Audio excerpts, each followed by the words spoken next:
Gandang araw mga katanaw. Nandito po tayo sa Paradise Farm ngayon. Atin pong titingnan yung mga kambing na nandoon sa kanilang kulungan. Tingnan po natin. Labas po tayo dito sa bahay. Punta po tayo doon.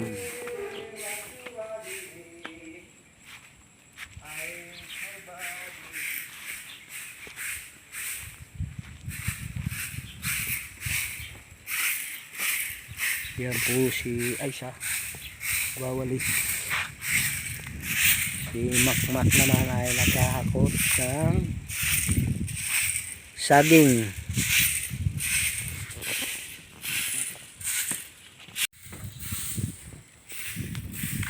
Ito pong mga saging na ito po yung tinatawag na arnibal. Ito naman po yung maliliit na ito ay Dias, arnibal at saba. Ito po yung aming na-harvest dito. Ito sa bato.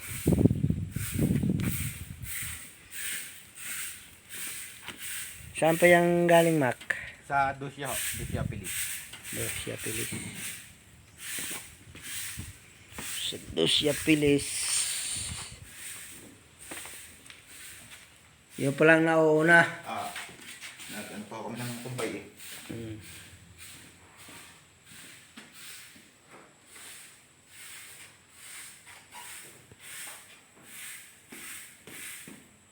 Wala nang Mac, plansones. Meron po, ilan ako. Kasi parang hindi po pwede. Parang Hilaw ba?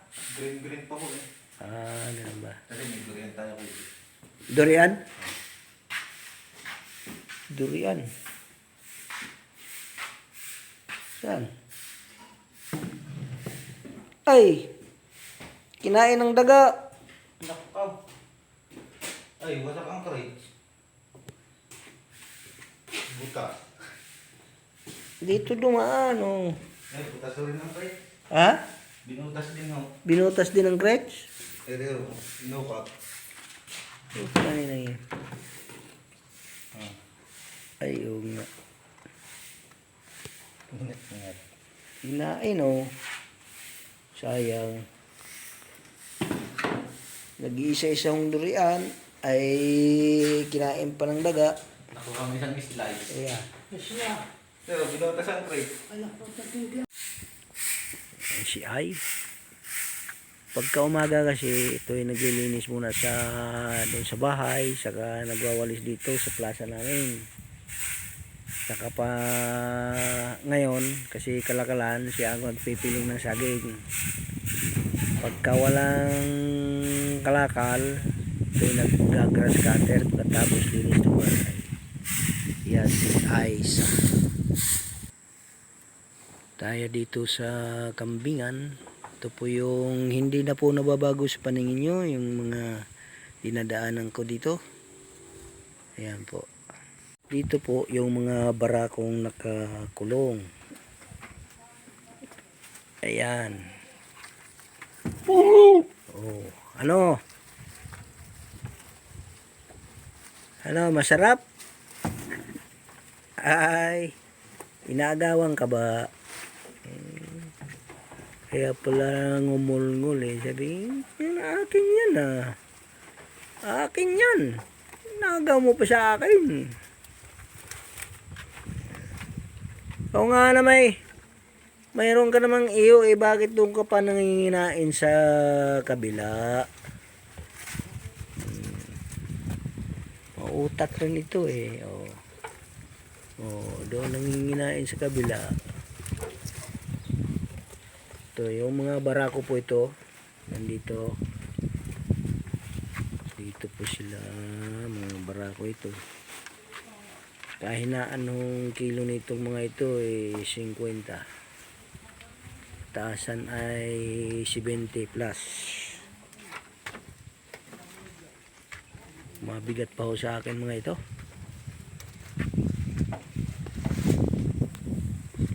Andito po tayo sa likuran ng mga barako.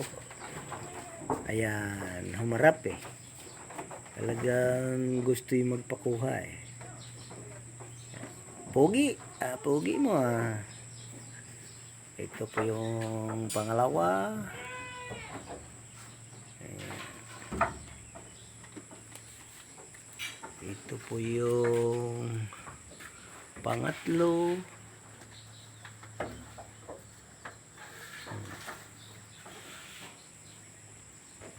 Ito po yung pangapat.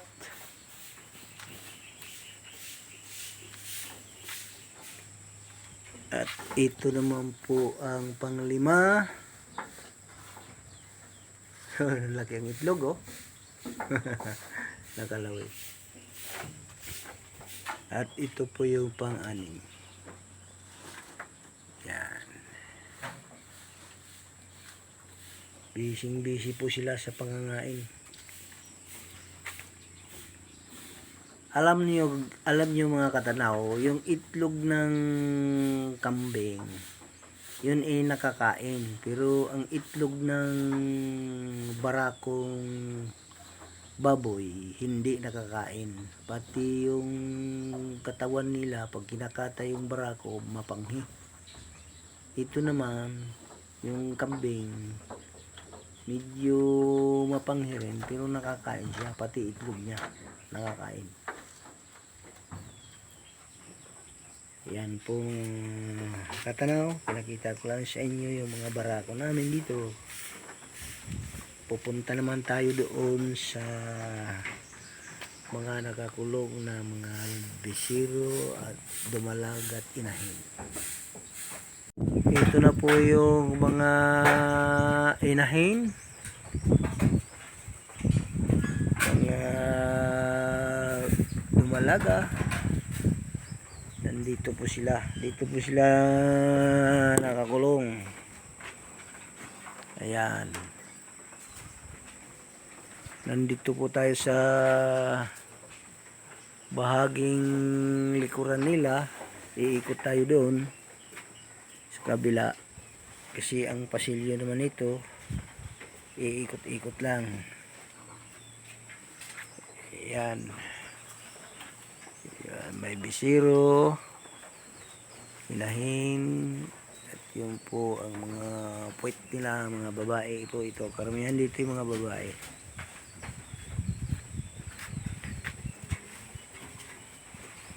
Yan, mga babae, bisiro.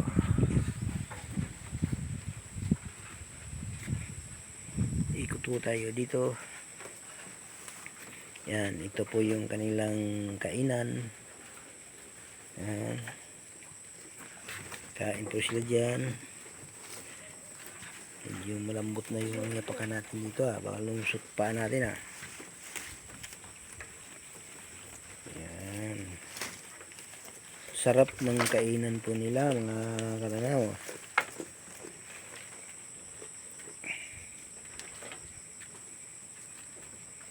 Sa atin, pagka may kanin, nasasarapan na tayo. O dito, said na. Busog na. Said na eh. O, ang lalaki na ng tiyan. Busog na, busog. Talagang tangkay na lang ang natitira.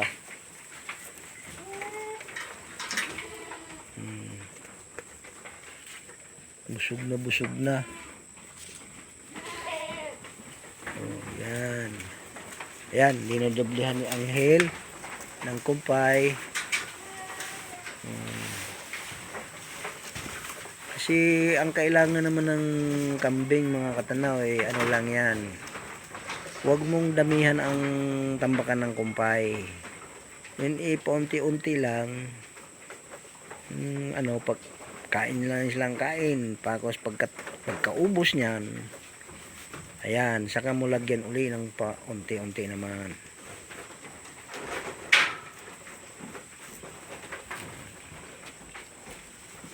Nalagyan ni Anghel dito ng mga kumpay. Ayan. Salo-salo po sila. Ayan mga katanaw. Si Angel po yan. Sa awa po ng Diyos, talagang nahawakan po ni Angel ito kasi iba-iba ang nag-aalaga nito. Nahawakan ni Angel tong kambing namin. Yun, siya ang nag-alaga ngayon. May 1 buwan na siguro. Medyo taba po ang aming mga kambing. Ayan. Kasi ang kailangan lang sa kambing, palagi silang nakain. Kain lang nang sila, kain ng kain, tapos tulog, inom. Yun. Pag nagugutuman kasi sila yun, talagang nangangayat. Saya po ng kainan nila. Masarap ba? Ha? Hindi ho makakapagsalita sa sarap ng kinakain. Para rin yung ating pagka yung kanilang yan para rin nakain tayo ng kanin. Yan din ang kanilang pagkain. Kasi mga hayop sila, damo ang kanilang kinakain. Masarap sa kanila yan. Mabubusog na. Mabubusog na. Yun. Nabahing na yung taga-alaga. Dito po kasi, ito yung baba nila. Ayan. Baba. Yung mga dumi nila, doon babagsak sa ibaba. At iniipon namin dyan, pagka medyo tuyo-tuyo na, dinadala namin sa halamanan at siyang aming ginagawang pataba. Yan, nadamuhan na lang yan kasi tag-ulan ngayon. Hindi namin nakukuha kasi basa.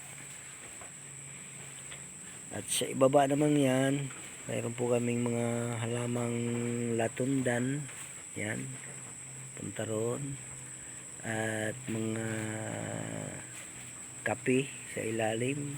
Mayroon ring mga avocado dyan. Kape at yan namang mahogani. Yan, mahogani yung pinakaharang sa hangin. Pinakaharang sa hangin yan pagka bumagyo para hindi masyadong umano rito sa kambingan. Pinakaharang sa hangin yan yung kahoy.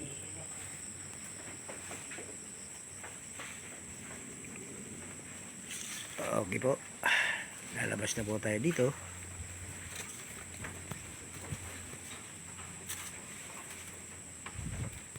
Tingnan naman natin yung mga sumusunod na barako. Nakakulong naman sa kabila naman dito. Yan. Yan naman sila. Yung mga barakong malalaki doon natin nakikita yon. Tapos lilipat tayo dito, titingnan naman natin yung mga barakong mga bisiro pa, saka yung mga bagong hindi pa masyadong matanda. Ito po sila sa bandang likod. Ayan. Pupunta po tayo sa harap. Dito po tayo sa harap. Ayan ang kumpay nila. Ayan po.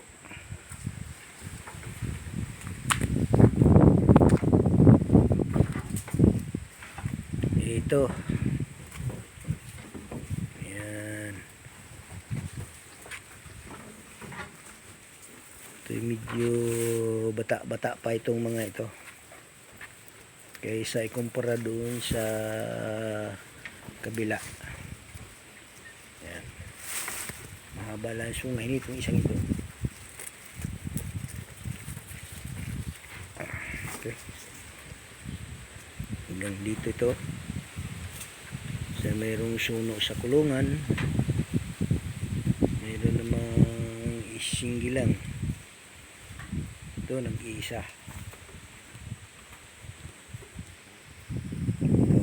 sila dito. Mahiyain ka naman! Mahiyain eh. Ayun, mga katanaw, alas 9 na. Magbe-break time na. Pupunta muna tayo doon sa bahay. Hanggang dito na po lang ako sa aking mga binibidyo dito. Maraming pong salamat sa inyong pagpapanood dito sa aking mga binibidyo tungkol dito sa farm namin. At ako po ay nagpapasalamat din sa mga ka-vlogger ko at doon sa mga ka-Facebook. Binabati ko kayong lahat. At doon sa mga kabatch ko sa 1982 batch sa Northern Mindanao Colleges, binabati ko rin kayo na sana ay nasa mabuting kalagayan kayo ngayon. At doon naman sa mga kaklasmates ko sa elementary, sa Hagupit Elementary School sa Agusan del Norte, Santiago, ay binabati ko rin kayo. Sana nasa mabuting kalagayan kayo ngayon. At lalo na doon sa butihin kong amo na si Asix Florencio Bernabe. Mabuhay po kayo, sir. Marami po salamat. Sana po dadagdagan po ang buhay nyo ng mahabang panahon para mapaglingkod pa kayo sa ating bayan ng matagal. Maraming po salamat, sir. Mabuhay po kayo. Bye-bye po. Bye-bye. Bye-bye sa inyong lahat. Bye-bye po.